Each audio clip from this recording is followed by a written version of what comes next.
Salam Dugem. Salam Dugem. Hari ini sangat luar biasa acara ini bisa berjalan kembali. Dan saya bersyukur kalau hari ini saya ditemenin dengan narasumber, yaitu Bapak Pendeta Yosua Alisher Sidarta. Selamat datang Bapak. Kita bertemu kembali. Kayaknya narasumber kayaknya gimana gitu. Kita ngobrol-ngobrol aja deh, santai. Oke, terima kasih buat waktunya yang sudah diberikan. Bapak Pendeta Yosua Alisher Sidarta ini selain dia mengembalakan di gereja Ciganjur, salah satu tim pengembalaan di sini, beliau ini juga mengajar di salah satu sekolah gitu. Dan hari-hari ini sedang viral sekali dan marak sekali. Ternyata dari zaman saya dulu tahun 90-an sampai sekarang tuh masih ada. Hari ini kita mau bahas tentang kasus bullying atau perundungan. Siap. Ya Pak? Siap. Jadi ternyata itu nggak habis-habis Pak. Dari zaman ke zaman, bahkan kalau bisa di 30 tahun yang lalu, ternyata kasus itu terus ada Pak. Nah, sebagai salah seorang guru nih Pak, menurut Bapak ini akan seperti apa ke depannya ini? Menurut saya kondisi ini adalah sangat memprihatinkan Sangat di masa sekarang dan tentu juga berdampak ke masa depan. Sangat memprihatinkan. Sementara penanganan masalah bullying itu juga sepertinya belum maksimal. Ya. Belum efektif. Ya, sehingga masih terlalu banyak kasus-kasus bullying yang bahkan mungkin tidak diketahui.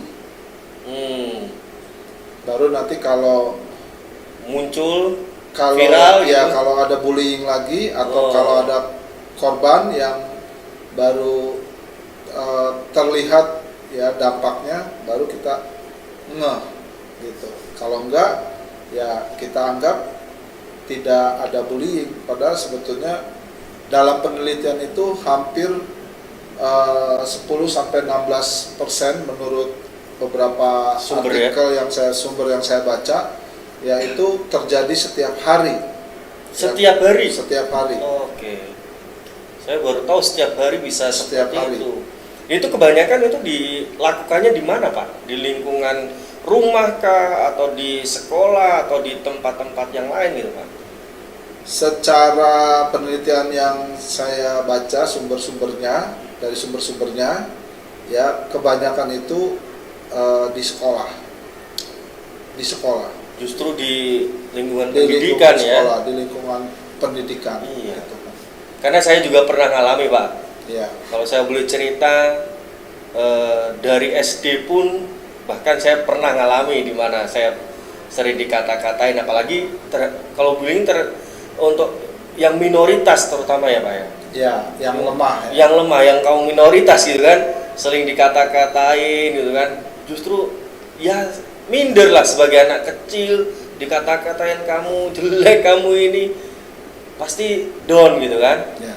Nah, kalau bullying ini selain biasanya kan kalau saya dikata-katain dari SD gitu kan, di SMP itu mulai itu Pak, fisik Pak. Ya, betul. Bisa apakah seperti itu Pak di mungkin di tempat Bapak ngajar juga gitu? Apakah sama gitu? Sekarang anak SD sudah mulai tindakan kekerasan. Anak SD Pak? Sudah mulai. Oke. Itu bukan hanya anak SMP atau anak SMA ya. Ya. Dulu waktu kita masih kecil, ya SD itu belum sampai tindakan fisik kekerasan, tindakan fisik. Kalaupun ada ya cuman sangat sedikit sekali. Minim. Nah, tapi sekarang banyak hampir terjadi ya di banyak sekolah ya. Mungkin ini harus ada penelitian yang lebih lanjut, tapi dari penelitian internasional, dari sumber yang saya baca terhadap siswa di Indonesia, itu 59% siswa mengalami atau menjadi korban bullying. 59%. 59%, bukan angka yang kecil loh Bukan ya. angka yang kecil, itu Ya. udah melewati 50%. Ya, ya, ya. Nah, kalau menurut saya, ya setelah saya renung-renungkan lagi, ternyata bullying ini boleh dibilang efek domino dan juga efek bola salju. Ngerti kan? Kalau efek domino itu begitu satu kena jebret, dia akan diteruskan ke yang lain. Nah, kalau bola salju ya dari yang kecil akan semakin besar dampaknya. Gitu. Bahkan di kasus yang kemarin saya baca di salah satu media gitu kan, dari siaran televisi, udah SMA ya, sampai bisa dikatakan hampir meninggal gitu kan. Tapi ya puji Tuhannya masih sekarang udah mulai sehat kembali. Kalau saya dulu pernah ngalami di mana waktu SMP pernah saya dipukul. Kalau dipukul itu udah sering banget itu. Sampai pada akhirnya pernah di momen dimana waktu itu puji Tuhannya saya nggak masuk sekolah, ternyata ada kakak kelas yang nyari saya, dia membawa senjata tajam. Waduh. Tapi puji Tuhannya, Tuhan masih izinkan saya nggak ketemu, dan hari besoknya saya dipanggil sama guru BK buat dimintain keterangan. Ya akhirnya murid itu dikeluarkan. Dan ternyata di lingkungan kita pun juga mengalami hal yang seperti itu, Pak. Menurut Pak Joshua, kalau dari segi seorang guru itu bisa nggak melihat ini anak-anak sedang mengalami, oh ini sedang mengalami bullying dia, apakah ada tanda-tanda gitu? Bisa, pasti. Apalagi kalau kita cukup intens ya sama anak-anak ya, pasti kelihatan, pasti ketahuan gitu. Bahkan bisa kelihatan di depan mata tindakan bullying itu, ya kan? Tapi kita pisahkan dulu nih antara bullying ya dengan Perundungan. Ya, bullying dengan perundungan hampir sama. Maksudnya dengan tawuran itu loh. Oh iya, iya. Ya kan? Beda. Sesuatu yang beda. Beda, tapi biasanya kalau bullying atau perundungan itu korbannya kan satu, ya kan? Ya, atau satu atau dua lah, satu. Tapi kalau tawuran itu kan berantem rame-rame. Nah, ini juga marak di kalangan anak SMA, bahkan anak SMP, bahkan sampai ke SD juga. Saya pernah melerai anak SD yang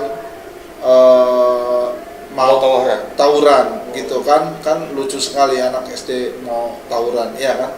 Nah, oke, itu. Nah, sekarang coba kita samakan dulu ya, bullying itu sebetulnya apa sih? Ya. Kalau saya coba gali secara sederhana, itu adalah kata bullying itu kan dari bahasa Inggris bullying. Ya. Itu kan artinya menggertak atau mengganggu. Ya kan? Jadi sebetulnya itu baru tindakan awal. Nah, kalau tindakan awal ini tidak diselesaikan atau tidak dicegah, ya pasti akan ada tindakan berikutnya. Nah, tindakan berikutnya itu ya pasti biasanya itu adalah tindakan kekerasan dan lain sebagainya, ya dari seseorang yang membuli, dan yang dibully ya berarti akan jadi korban. Nah, kata bullying itu secara sederhana kalau saya coba baca dari sumber-sumber yang ada, ya itu adalah tindakan penggunaan kekuasaan atau kekuatan ya, terhadap seseorang ya, dengan menekan atau membuat seseorang itu menjadi trauma, menjadi tidak berdaya. Kira-kira sederhananya begitulah.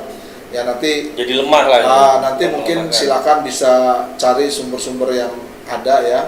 Nah, cuman yang perlu kita cermati sebenarnya mengapa ada tindakan bullying. Ya, mengapa tuh, Pak? Penasaran, mengapa? Ya, jadi kan kalau tadi saya bilang kan itu efek domino dan juga efek bola salju. Ya kan?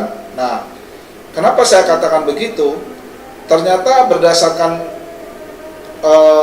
sumber-sumber penelitian yang saya baca, ya, si pembuli ini sebetulnya sebelumnya adalah korban bullying. Pernah dibully? Korban bullying juga, bukan kebanyakan, hampir 100% mereka adalah korban bullying juga. Ya, entah itu secara kasar ataupun secara halus. Nah, akhirnya dia pada saat berikutnya dia membalas itu kepada individu lain. Nah, itu yang saya sebut dengan efek domino. Ya kan? Nah, sementara tindakan bullying itu